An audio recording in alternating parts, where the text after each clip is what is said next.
are days to love each other. These are days to keep loving each other because there are many things that are failing people to love. So that's why we have to work out our love every day. That's why we have to seek God to be able to have God every day. And when we have God, we have the love of God. And when we have the love of God, we have God in us. And then the love of God gets manifest when we love others, when we love one another. We need to love one another, brethren. The love of God needs to prevail in these last days. So search your heart, and I search my heart. Do we still love each other? Do we still love God? Do we still love our brethren? Do we still love our spouses? And if we do, then praise God. But if we don't, let us repent. Let us tell God, forgive us, Lord. These days I don't have love.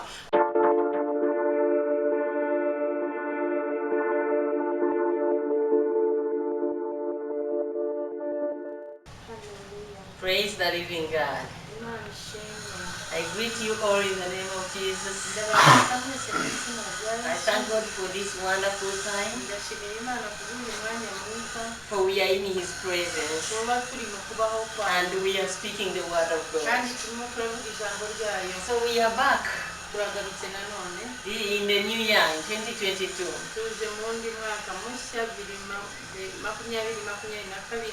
Yeah, Pastor Peace and Apostle Margaret. Amen. We thank God for this wonderful time.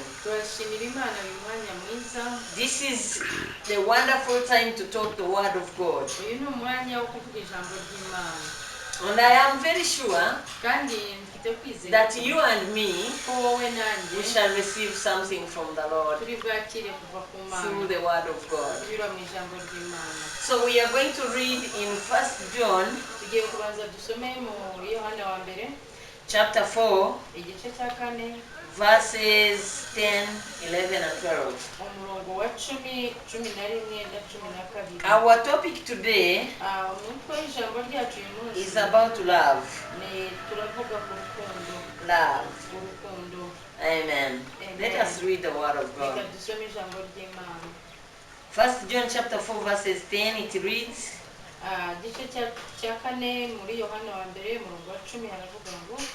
this is love, not that we loved God, but that He loved us and sent His Son as an atoning sacrifice for our sin.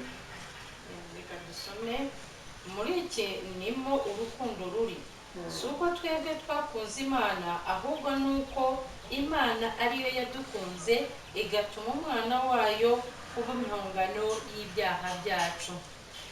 Verse 11. Dear friends, since God so loved us, we also ought to love one another. Tugeye ku murongo wa 11 aravuga ngo bakundwa ubwo Imana yadukunze ityo natwe dukwiriye gukundana. Verse 12. No one has ever seen God, but if we love one another, God lives in us and His love is made complete in us. Amen. Murongo wa 12 uhereye kera kose ntihigeze kubaho umuntu wabonye Imana nyamara nidukundana Imana iguma muri twe. Amen. Let us read in 1 Corinthians chapter 13. Reka dusome mu Bakorinto ba mbere umurongo wa igice cya 13. If I speak in tongues of men and of angels, but have not love, I'm only a resounding gong or a clanging cymbal. Nubwo navuga indimi z'abantu n'iz'abamarayika ariko singira urukundo mba mpindutse nk'umuringa uvuga cyangwa icyuma kirenga. If I have the gift of prophecy and can fathom all mysteries and knowledge and all knowledge, and if I have faith that can move mountains, but have not love, I am nothing. Reka dusome umurongo wa 2. Kandi nubwo nagira impano yo guhanura nkamenya ibihishwe byose n'ubwenge bwose, kandi nubwo nagira kwizera kose nkabasha gukuraho imisozi ariko singire urukundo ntacyo mba nicyo. If I give all I possess to the poor and surrender my body to the flames, but have not love, I gain nothing. umurongo wa gatatu kandi nubwo natanga ibyanjye byose ngo ngaburire abakene ndetse nkitanga ubwanjye ngo ntwikwe ariko singira urukundo ntacyo yamarira. Love is patient, love is kind, it does not envy, it does not boast, it's not proud, it is not rude, it is not self-seeking, it is not easily angered, it keeps no record of wrongs. Love does not delight in evil, but rejoices with the truth. Urukundo rurihangana rukagira neza, urukundo ntirugira ishyari, urukundo ntirwirarira, ntirwihimbaza, ntirukora ibiteye isoni, ntirushaka ibyarwo, ntiruhutiraho, ntirutekereza ikibi ku bantu. It always protects, verse 7. It always protects, always trusts, always hopes, always perseveres. Rubabarira byose, rwizera byose, rwiringira byose, rwihanganira byose. Love never fails, but where there are prophecies, they will cease. And where there are tongues, they will be stilled. Where there is knowledge, it will pass away. For we know in part and we prophesy in part. But when perfection comes, the imperfect disappears. Urukundo ntabwo ruzashira, guhanura kuzarangizwa, no kuvuga izindi ndimi kuzagira iherezo, ubwenge nabwo buzakurwaho, kuko tumenyaho igice kandi duhanuraho igice. Verse 13. It's okay. Verse 13. And now these three remain, faith, hope, and love, but the greatest of these is love. umurongo wa 13 ariko none hagumyeho kwizera n'ibyiringiro n'urukundo, ibyo nuko ari bitatu, ariko ikiruta ibindi ni urukundo. Receive the word of God. Mwakire ijambo ry'Imana. Yes, I read just some long scripture nasomye ibyanditswe bisa nk'aho ari birebire about love. bivuga ku rukundo. Hallelujah. Thank you, Jesus. Thank you, Jesus. Hallelujah. So we have to pray first before we start. Reka dusenge. Father, we thank you for this wonderful word. Mana turagushimira kubwira ijambo. We thank you that you are with us now, Lord. Turagushima yuko uri kumwe natwe. We call unto you, Lord, turaguhamagaye to mwana come and minister to your people. kugira ngo uze uvugane n'ubwoko Speak to the hearts of people, Lord, uvugana n'imitima y'abantu as they are listening to this word. bumva iri jambo. In the name of Mu Jesus, izina rya Yesu. use us, Lord, dukoreshe as your servants, dukoreshe and nk'abagaragu let your manifestation be upon us, Lord. kandi reka ugaragare muri iri jambo. Thank you, Father, urakoze data as you are using us. udukoresha In the name of mu Jesus. izina rya Yesu. Amen. Amen. Thank you, Jesus. urakoze Yesu. So I want to speak about the word of God, the love. ndashaka kuvuga ku ijambo ryitwa urukundo. They say there are three kinds of love. ndashaka kuvuga ku buryo butatu bw'urukundo.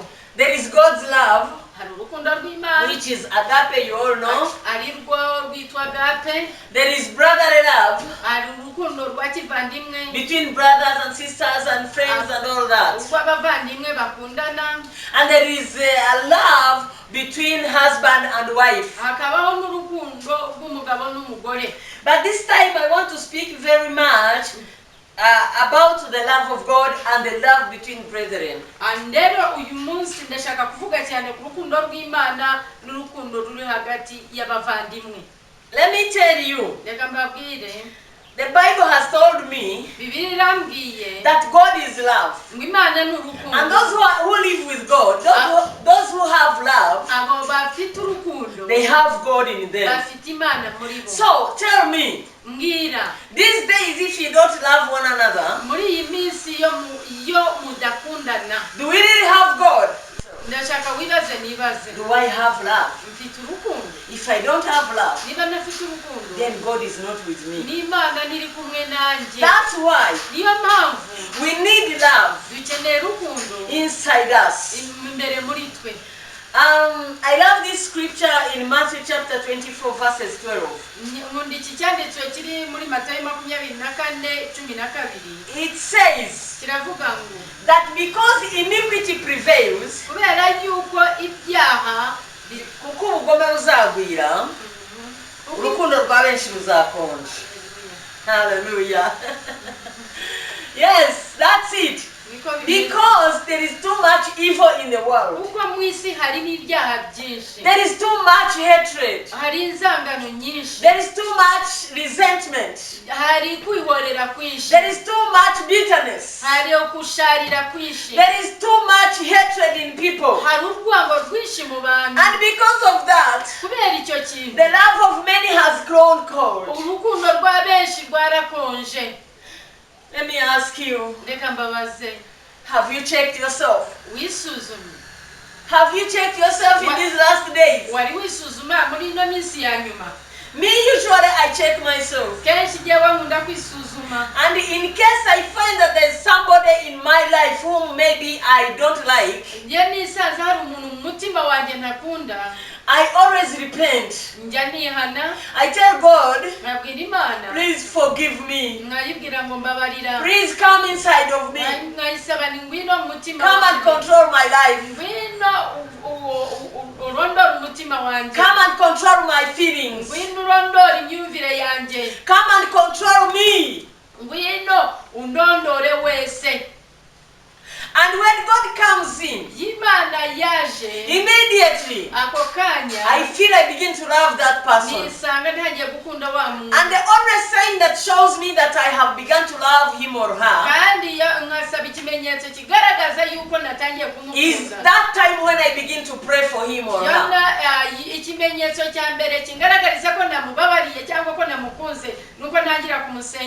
I begin to pray for him or her that Lord help him or her. Lord bless him.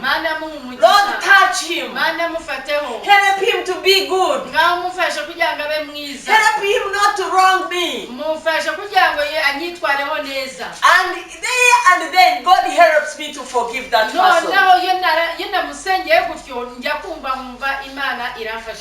So these are the days when the love of many is growing cold. I tell you, that's why you hear of divorce everywhere. That's when you hear families hating each other, fighting each other, killing each other.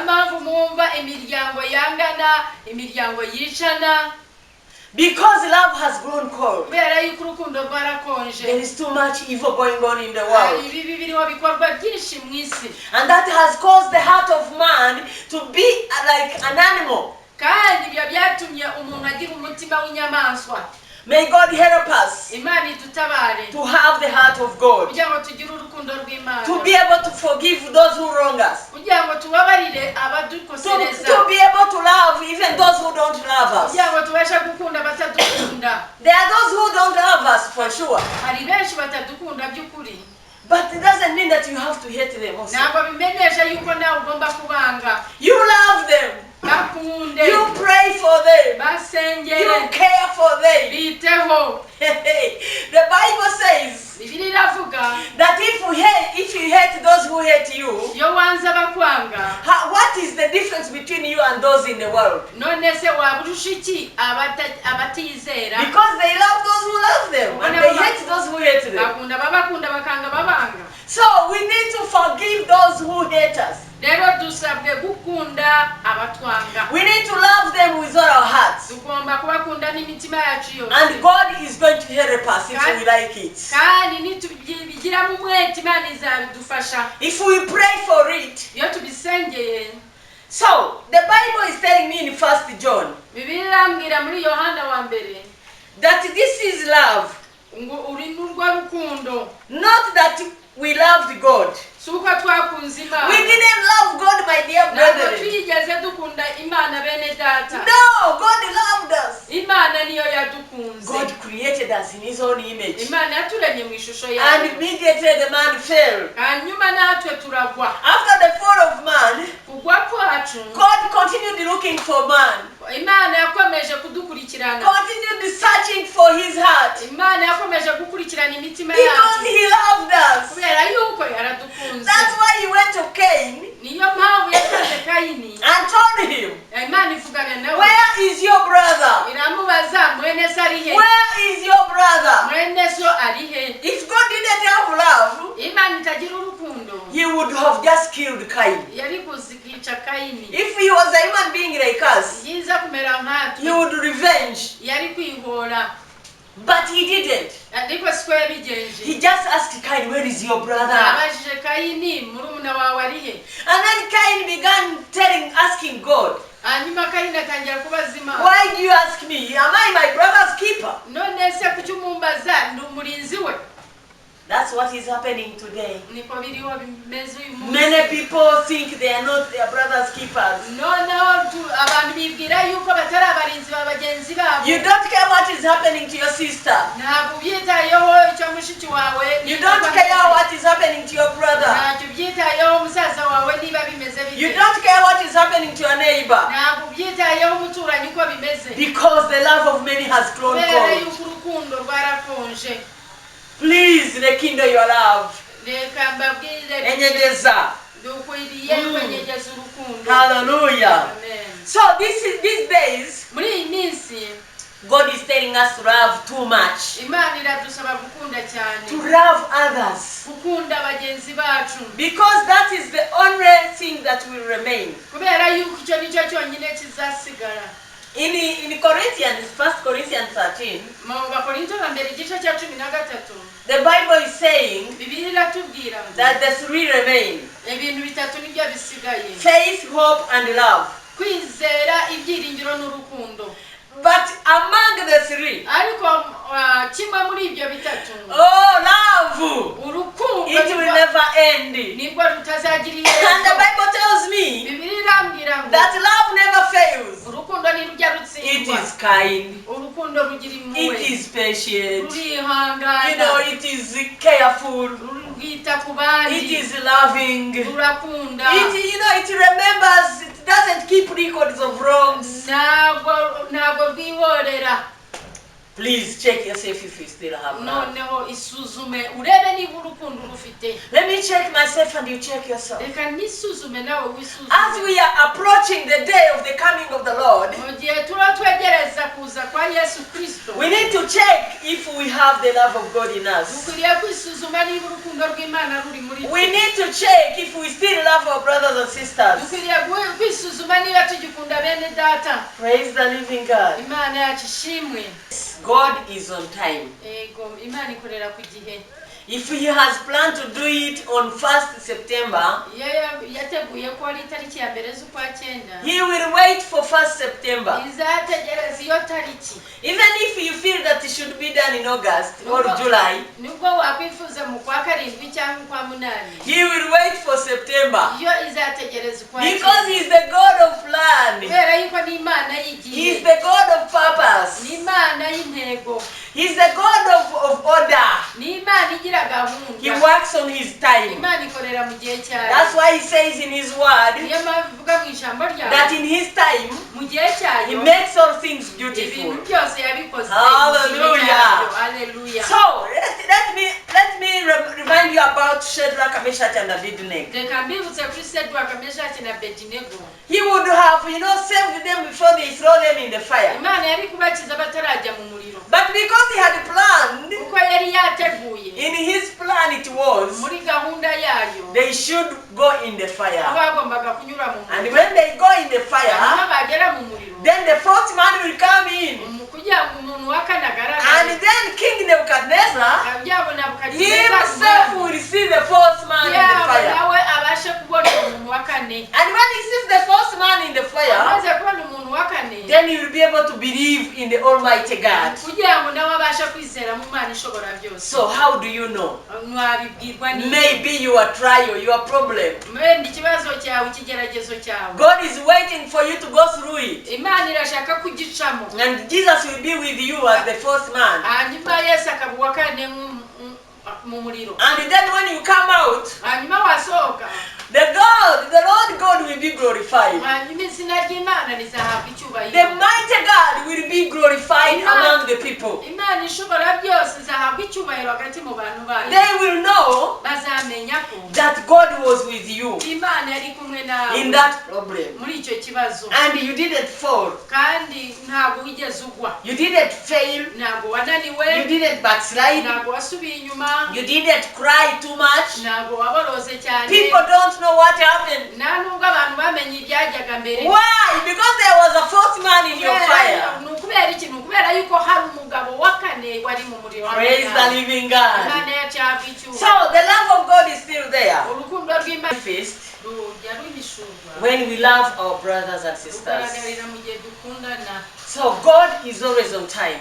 Imana yo ihora ku gihe. Even if you think you seem to have delayed, niyo ugaragara nk'aho wakererewe, He seems to have delayed answering your prayer. naho bisa nk'aho yakererewe gusubiza amasengesho yawe. No, He has not delayed. ntabwo yakererewe, He works on time. ikorera ku gihe. So you keep waiting. komeza Keep utegereze, loving Him. komeza uyikunde, Keep believing Him. komeza uyizere, Keep trusting Him. komeza uyiringire, And His love kandi urukundo rwawe continue to manifest in you. uzakomeza kugaragarira mu And rukundo. then you will be able to love your brothers kandi and sisters. bizagukundira yuko ubasha gukunda bene You so. shall be able even to love those who hate you. rero uzashobozwa no gukunda abakwanga, You will be able to love those who wrong you. uzabasha kubabarira abakubabaza, You will be able to love them fully. uzabakunda n'umutima wawe If you wose. continue to have God within you, to love God in yourself. nukomeza kugira Imana muri wowe, nukomeza gukunda Imana. So here in 1 John it says hano muri Yohana wa mbere hatubwiye that no one has ever seen God. nta n'umwe wigeze abona Imana, But if we love one another, ariko iyo dukundanye God lives in us. Imana iba muri twe, And His love kandi urukundo rwayo is made complete in us. rukuzuzwa muri twe, It's made complete in us. rujya ruzuzwa muri twe. Praise the living God. Imana ishimwe. So the love of God urukundo rw'Imana needs to be in you and me. rukeneye kuba muri wowe And nawe. when we keep the love of God within us, iyo dukomeje kugira urukundo rw'Imana, then we shall be able to keep loving our tubasha brothers and sisters. gukundana na bagenzi bacu, We shall be patient with them. tubasha We kubihanganira, shall be kind to them. tubasha kubagirira neza, We shall keep caring for them. dushobora kubitaho Because the love of God is in us. kubera yuko urukundo rw'Imana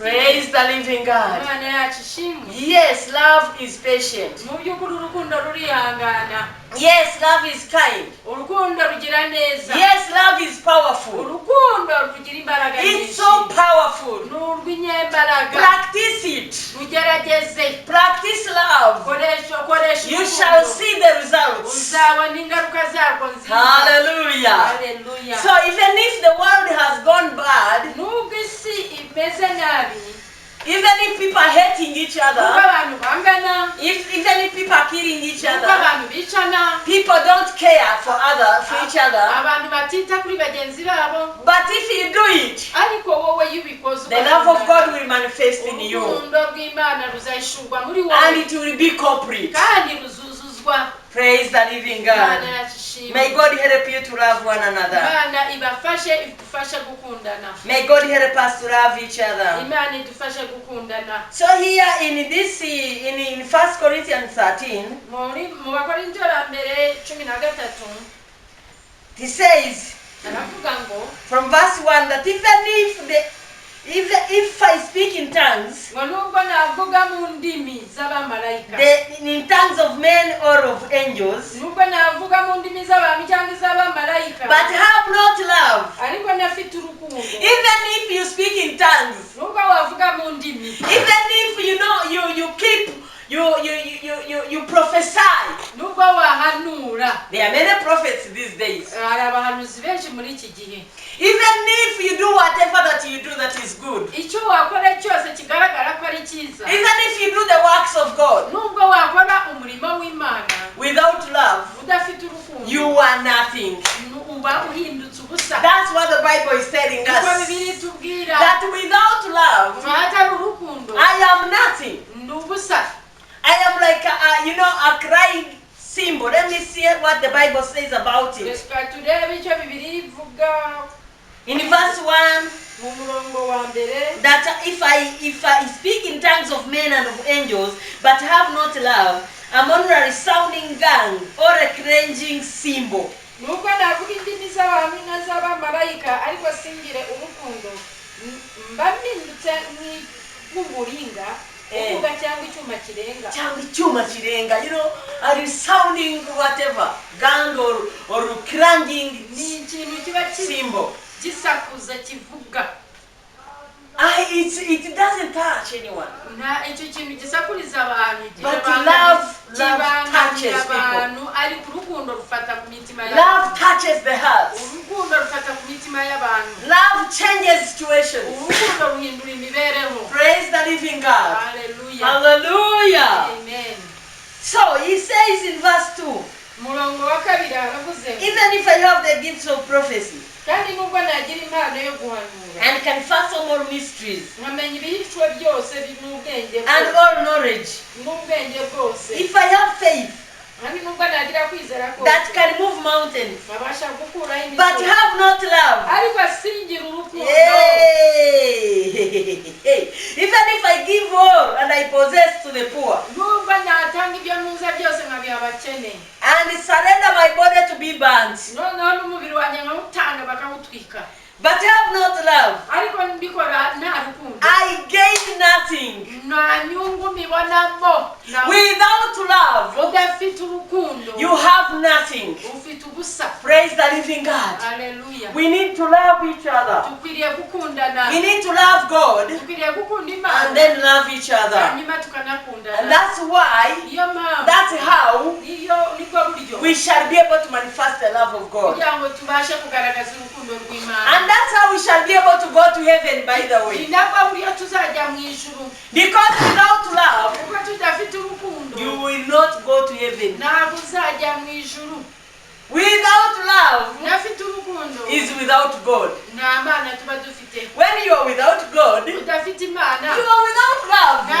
And without love, you can never go to God. Praise the living God. So we need the love of God. We need to keep loving each other. We need to keep loving our spouses. You married. You who are married, you need to love each other more than ever. Because these days, divorce is common. You know, you just fight a bit and then you say, I can leave you and I can't look for another one. And you know, these days, many beautiful people are born. You see our children, they have never suffered. We have cared for them fully. So they look good. They have no stress. They are so beautiful and handsome. So if you begin to look at your wife, and then you think she's ugly now, because you're looking at your daughter, and she's beautiful. Hey, let me tell you, no one is beautiful. Somebody is beautiful only when he or she has the love of God.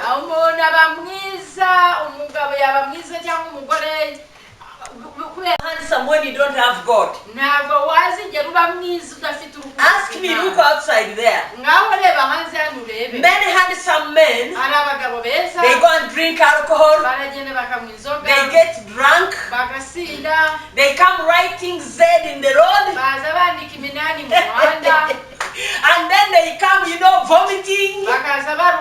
They go and fornicate without even planning. And when they come back to their senses, they ask themselves, what happened to me? What did I do? What happened to me? Yes, because you went outside to drink alcohol. Praise God. May God help you. May God help me to be able to continue keeping the love of God in us. Even if you leave your wife or you leave your husband and you go and find another one. Everyone that was created, that is human. Whoever that is human has a weakness. Even that person you are going to marry has a weakness when of God. We shall not be able to love one another. Because God is love. Those who have love have God. And those who have God have love. Praise the living God. So the Bible continues to say that even if you have faith that can move mountains, even if you give everything to the poor, even if you prophesy every night and day,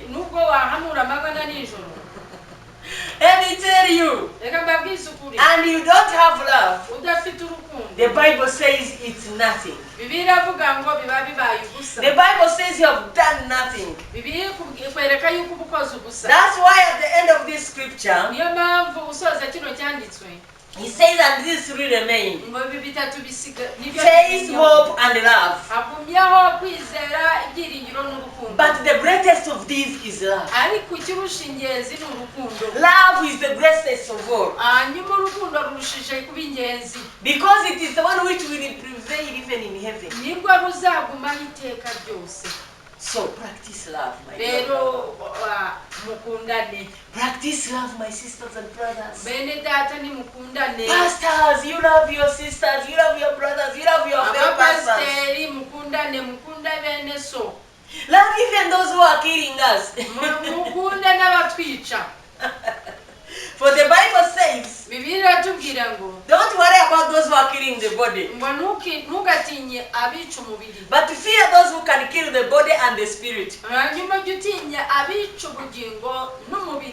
Praise God. Amen. The love of God should prevail, please. And when we continue in the love of God, it will be made complete when we love brothers and sisters.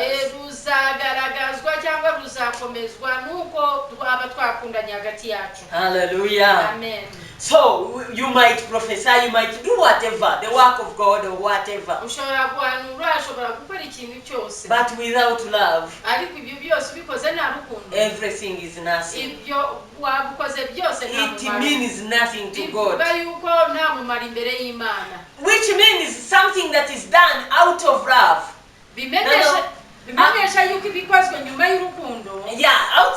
Something that is done outside love, it's nothing. It doesn't profit anything. There is no blessing in it. There is no God in it. Because it is done outside love. Praise God. Hallelujah. Let us practice love. The love of God has grown cold. The love of many has grown cold these days. That's why we have to rekindle every day. Seek within you and ask yourself, do I still have the love of God? Do I still have love those brothers and sisters? Do I still love the people of God? Yes, I told you the sign that shows that you love them. It's the time when you pray for them, when you intercede for them, when you cry for them, when you feel pity for them. So you still have the love. So keep rekindling. Because in heaven it's only love. Now I tell you about the love of God, about the love between brothers and sisters. So we need that love, and we need to keep rekindling it in these last days. I don't know how you are. Me, I know how I am.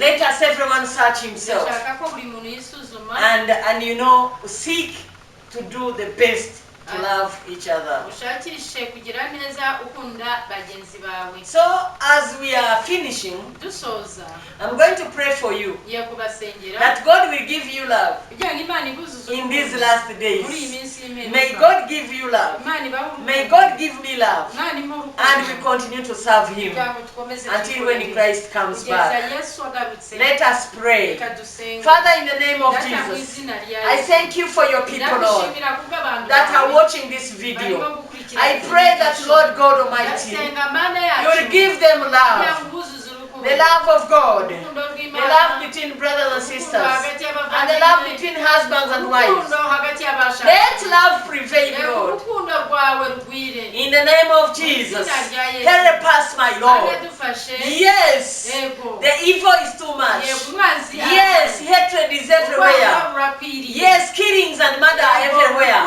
kwicana kuragwiriye. But today, ariko uyu munsi fill us with the love of God. tuzuze urukundo Fill us with the love of God, Lord. Fill those people, Lord, with the love of abo God. bantu buzuze urukundo. Everyone that is watching this buri video, muntu ukurikirana be filled with the love of God. buzuze urukundo In the name rwawe. of Mu Jesus, izina rya that Yesu. we shall continue to love each Kugira ngo other tubashe gukomeza until when gukundana Christ comes kugeza back. igihe Yesu agarutse. In Jesus' name Mu we izina rya pray. Yesu Kristo Amen. twizeye. Amina. Hallelujah.